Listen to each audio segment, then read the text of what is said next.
Hey, this is MJ, and in today's tutorial I'm going to be showing you how to crochet our Snuggle Season Blanket. The yarn that I'm using is Mellowspun DK. You will need 5 colors. Depending on whether you're making the baby blanket or the throw size blanket will determine how many you're going to need. So for the throw size blanket, you will need 2 of each color plus 1 additional ball for the color you decide to do the border. So for my throw size, I decided on the taupe for the border, so I ended up using 3 taupe in total and then 2 of each of the other colors. If you're working on the baby blanket, you will need 1 of all of the colors and then the additional ball for the border as well. So go with 2 of the color that you choose for the border. Now the colors that I've used for the throw are white, buff, cream, spruce, and taupe. And the difference with the baby, I used the white, the buff, and the cream, but then I went with mauve and the soft pink for the baby blanket that I chose. But Mellowspun has lots of different colors to choose from, so you can go check out all of the colors that they offer through the link in the description box below this video. You'll need 2 hook sizes for the pattern, so I'm using a 5mm hook for the blanket section, and then the border I've dropped down to use the 4.5mm. These are gold streamline hooks from Furls Crochet, and I will have links in the description box for those as well. So for this tutorial, I'm going to work through the swatch with you. Now, if you're working on the baby blanket, you are going to chain 102. If you're working on the throw, you're going to chain 142. I am going to chain out 22 for the swatch to get you started.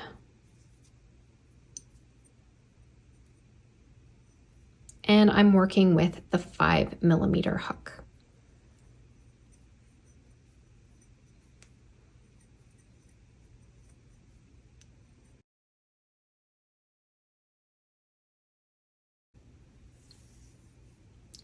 So once you have your chain,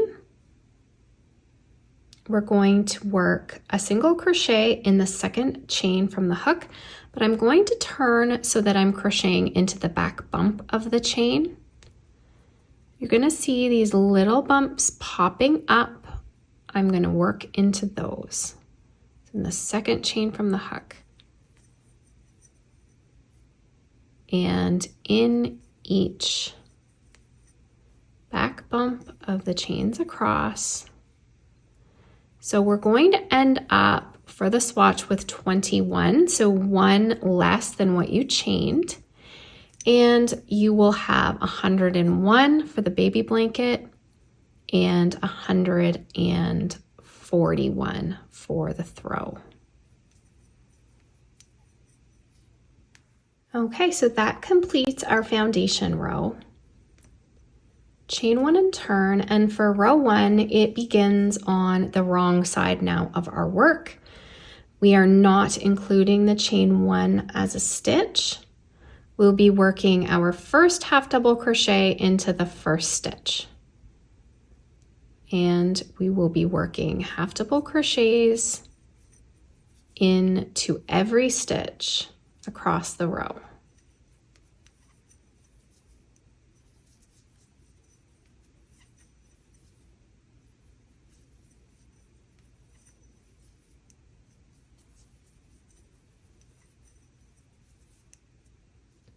So once we've worked all the way across, we're going to chain 1 and turn. And we're going to work a half double crochet in the first stitch. And the next stitch, we want to work a front post double crochet. So this is going to be the post right here. This is the stitch, this is the post. So we're going to yarn over. We're going to take our hook, pushing it down and up the other side of the stitch. So the stitch is laying on top of the hook here. We're now going to yarn over, pull up a loop, yarn over, pull through 2, yarn over, pull through 2. The next stitch, just right here, we're going to work a half double crochet.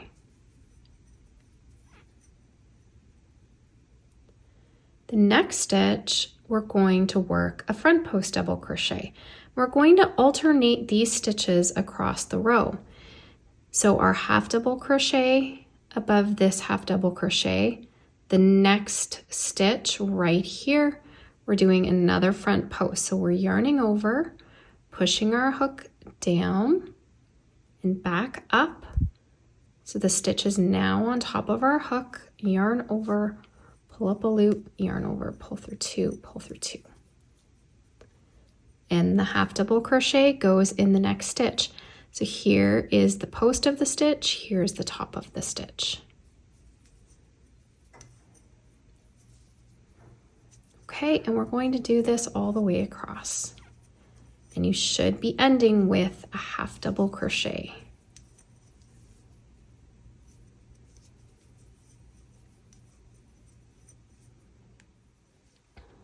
Okay, so we're coming to the end. I've worked a front post. We have our one final stitch remaining. I'm going to work a half double crochet in the last stitch. And I'm going to chain one and turn. Now I'm going to work a half double crochet in the first stitch.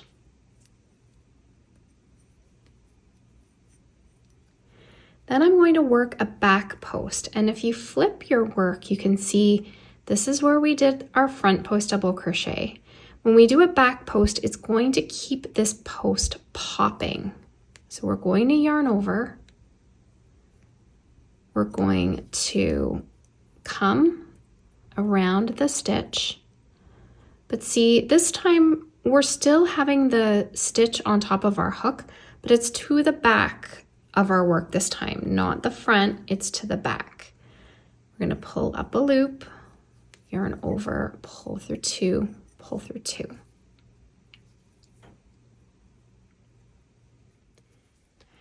Okay, so here is the half double crochet. So this stitch aligns with this stitch right here. And now we're going to do a puff stitch in that stitch. So we're going to yarn over, go through the stitch, pull up a loop, yarn over, go through the stitch, pull up a loop, yarn over, go through, pull up a loop, yarn over, go through the stitch, pulling up a loop. So we've done that 4 times, and we have 1, 2, 3, 4, 5, 6, 7, 8, 9 stitches on our hook. We're going to yarn over, pulling through all of them, and we're chaining 1 to secure the puff stitch. Now what I want to mention is this chain 1 is not included as a stitch. In some of my other patterns with the stitch pattern that threw people off, that chain 1 is to secure this puff stitch. It is not a stitch itself, okay? So it's part, think of it as part of the puff stitch. So now we're going to yarn over. Here again is that post stitch, the front post we worked on the other row. We need to do a back post in it because as this pattern works, we're going to have these rows puffing up. I'm going to show you how it looks on the blanket. So we're going to do that back post around that stitch. So see how all of these posts puff up? So we do a front post on one side and then a back post on the other side. So we end up with this nice ridged look throughout the entire blanket. Here's those puff stitches. We're going to be alternating rows between doing just half double crochets on the one row, and then we have a puff stitch.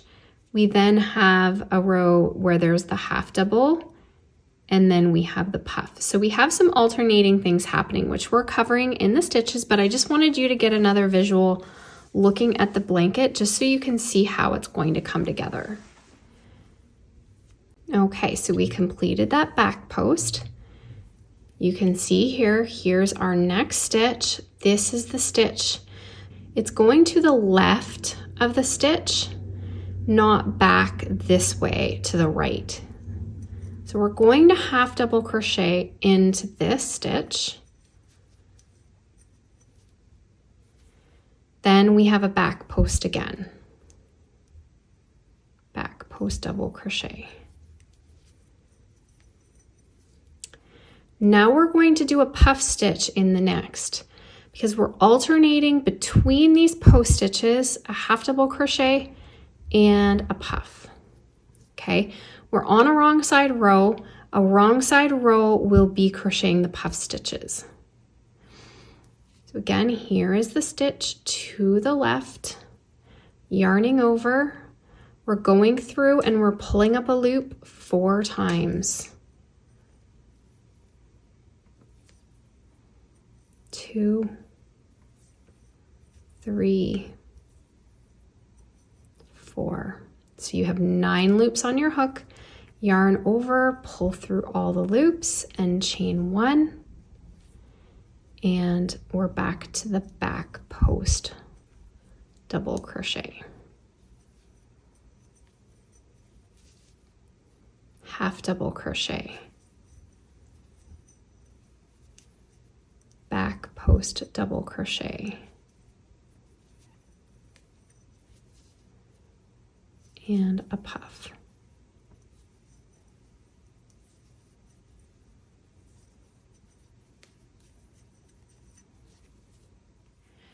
So I'm coming up to the end. I'm going to do so I've worked a puff, I'm doing a back post, and I'm ending with a half double crochet in the last stitch.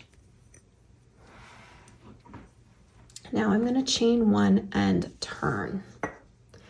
Okay, so now we're on to row 4, which is going back to how we did row 2.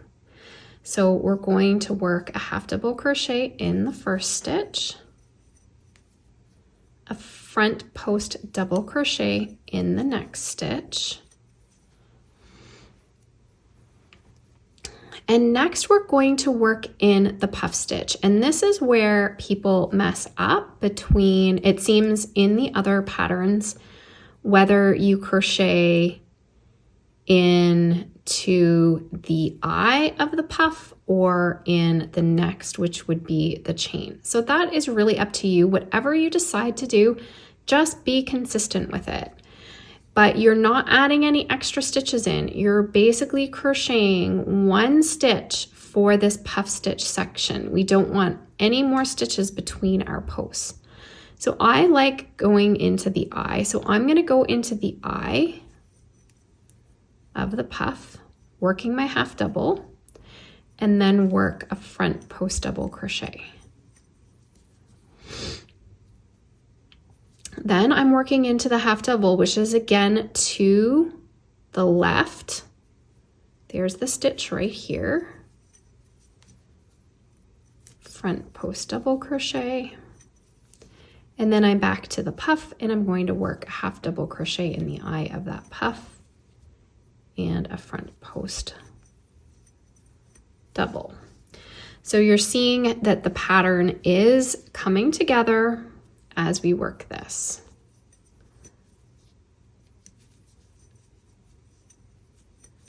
So now I'm just showing you worked in 1 color. We are working the blanket in 5 colors in total. So start with whatever color you want, follow the exact order that I've done in the pattern. It's really up to you. This is where you can get creative with your own color combinations. I'm just going to finish working across this row here with you. Goes really quickly.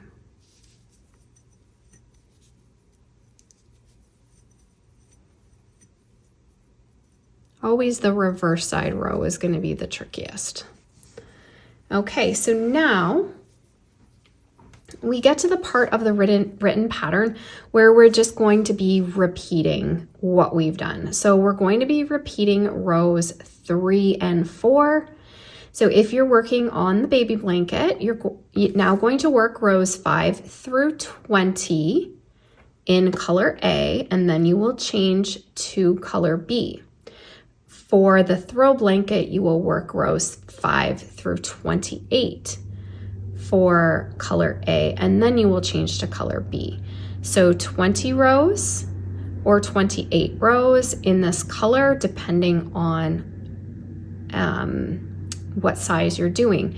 You're going to use about 1 ball for the baby blanket for that color section, and about 2 balls for the throw in that color section.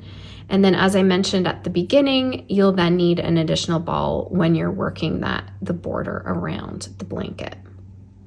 So repeat now rows 3 and 4. I'm going to go through a bit of row 3 again with you just because it's the trickiest row. So I'm going to chain 1 and turn. We're going to work a half double crochet in the first stitch. We're going to work a back post double crochet. You can always turn your work so you can see. Okay, we want to yarn over though, and we're pushing the post up onto the hook and completing our back post. Next, we're going to be doing a puff stitch, and we can see that we've already done one below, and this one here we don't see, so we know that that will be the half double. So again, remember, here is the half double crochet from the last row, and we're going in the top of it here, which is to the left, working a puff.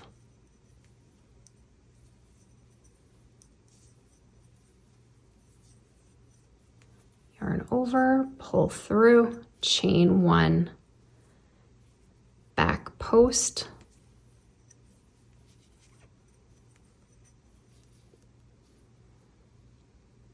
here's our half double, so half double, back post, and then another puff.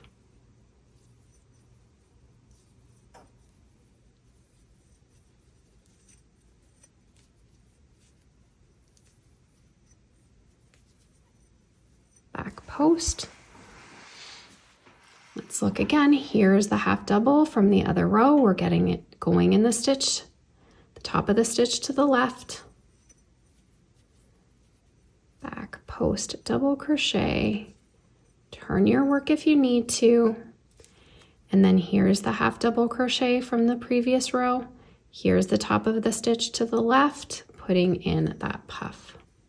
1, 2, 3, 4. And you always want to make sure with these puff stitches you've pulled your hook up enough. If this is really pulled down tight, if the stitches are really tight, you're not going to be able to yarn over and pull through that easily. See how easily my hook just went right through that? That's the effect that you want. You want to make sure that when you do these puffs, you're pulling up enough on the hook that it's nice and loose so you can get through.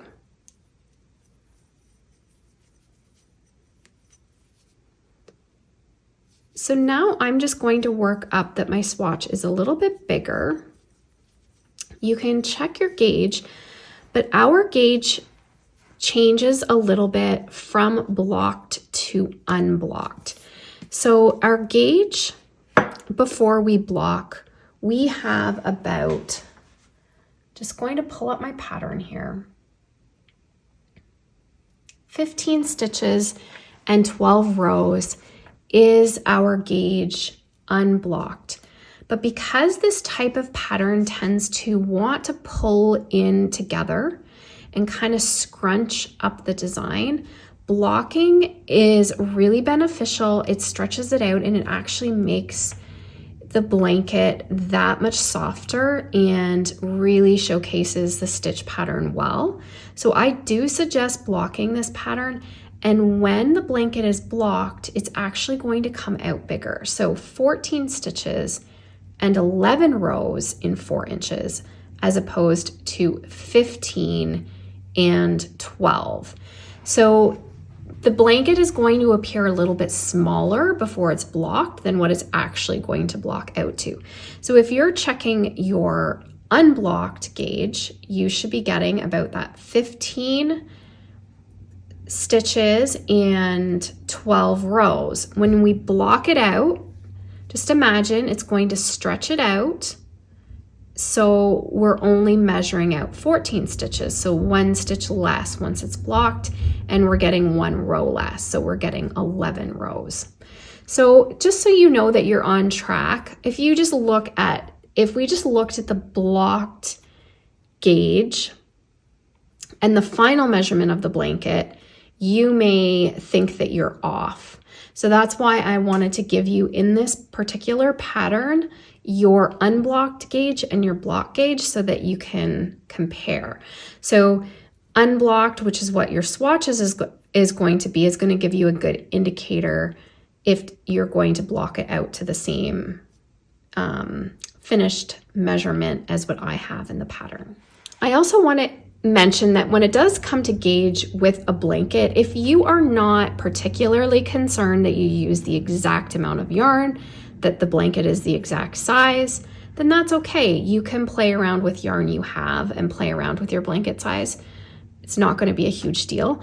But if you've purchased a kit or you've purchased the exact yarn, wanting the blanket or the throw to come out exactly as in the pattern, then this step will be important to make sure that you are on track, that you use the same amount of yarn and the blanket is the same size. So now the blanket pattern has all of the exact rows, etc. for each color, but basically just to keep things simple, for the baby blanket, you're going to have 20 rows of each color. For the throw, you're going to have 28 rows of each color. So of the 5 colors, 20 of each for the baby, 28 of each for the throw. So work up your 20 rows, change color, work up your next 20 rows, change color, etc. for the baby blanket. I'm going to go ahead and finish up my swatch so I can show you how to work the border. But go ahead and work up your baby blanket or your throw, working that you have a total of 100 rows or 140 rows, and then we're going to meet back up for the border section. So you'll be joining on with color D for the baby blanket or C for the throw, or whatever size border color you prefer. And then what you're going to do still with your larger hook is put a slip knot on your hook. Of course, I'm just going to show again in the same color.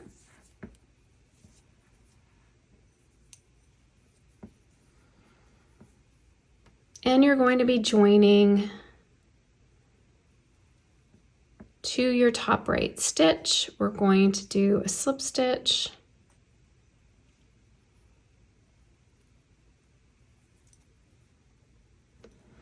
And we're going to slip stitch in each stitch across.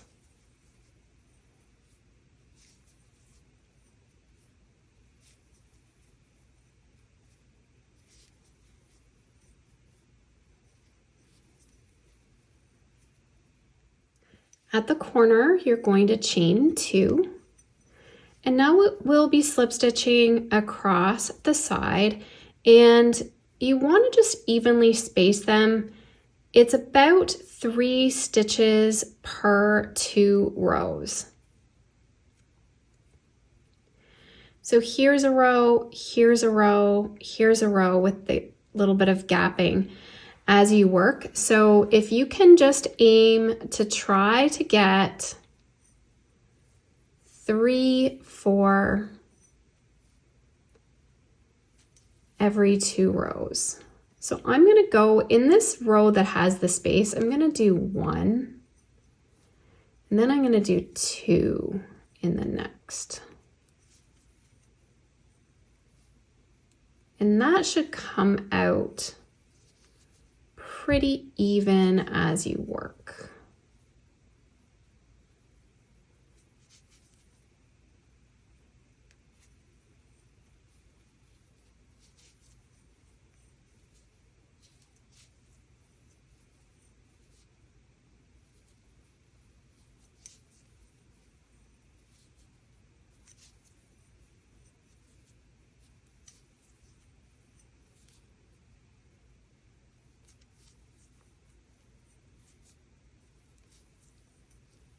and at the corner we'll chain 2.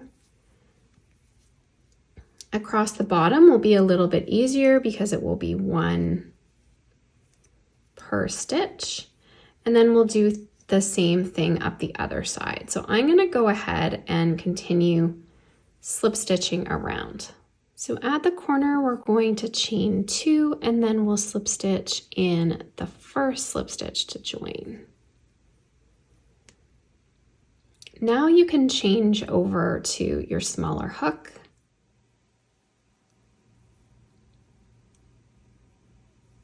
We're going to chain 2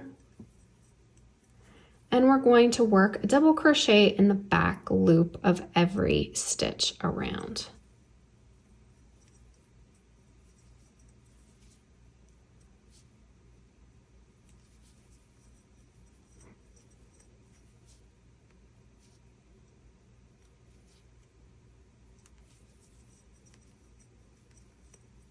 Now once you get to your corner, chain 2, you're going to work 3 double crochets in the corner.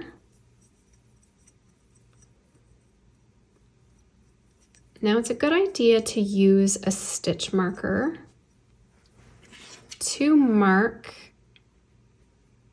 the center stitch, just so you can keep track of it as you go.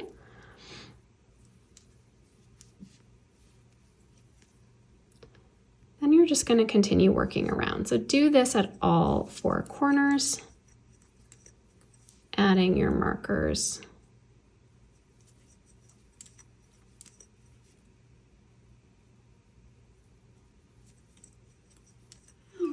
Okay, so once you get all the way around, you're going to slip stitch in your first double crochet to join. We're going to chain 1. And we're going to work now alternating between front post and back post double crochets. So really quick, easy border that looks really nice and textured. So we're going to do a front post double crochet. Then we're going to do a back post double crochet around the next stitch. So this is all we're going to do now in every stitch around. So now what you'll do at the corners is you'll work. So now at the corners, this is what's going to happen. It really depends whether you come to a front post or a back post when you get to your corner stitch.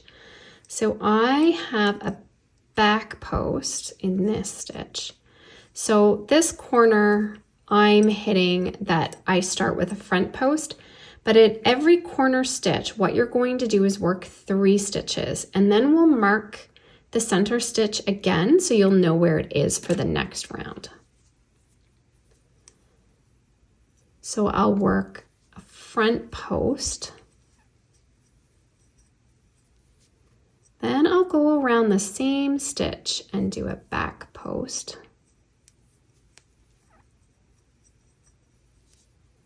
And then back around the same stitch again.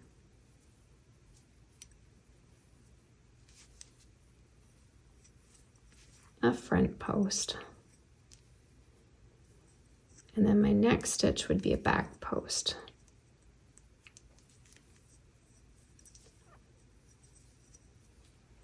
And they're all really squishy in there, but you can see the back post was the center.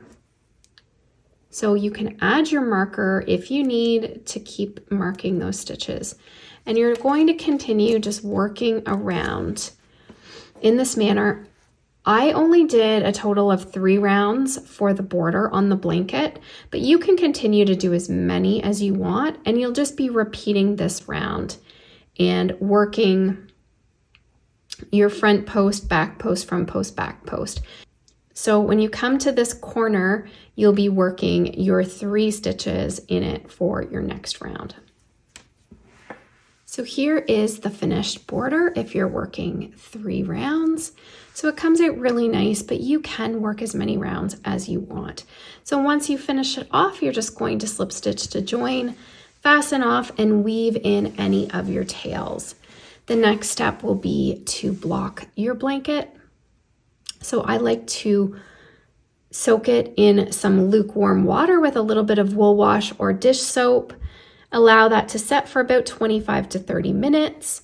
Then you want to squeeze out as much water as possible. Sometimes rolling it in a towel will help as well. And then you can pin it to your measurements on the blocking mat. Once it's completely dry, you can remove your pins, take it off the mat, and it's ready to gift or ready to use in your home. Mellowspun is also machine washable and dryable, so it is safe to wash and dry the blanket after use. Thanks so much for watching. I hope you enjoyed this tutorial. If you did, please give this video a thumbs up. And if you haven't already, please subscribe to my channel and tap the bell to stay updated on all my new videos and tutorials. Thanks so much, guys. Have an awesome day.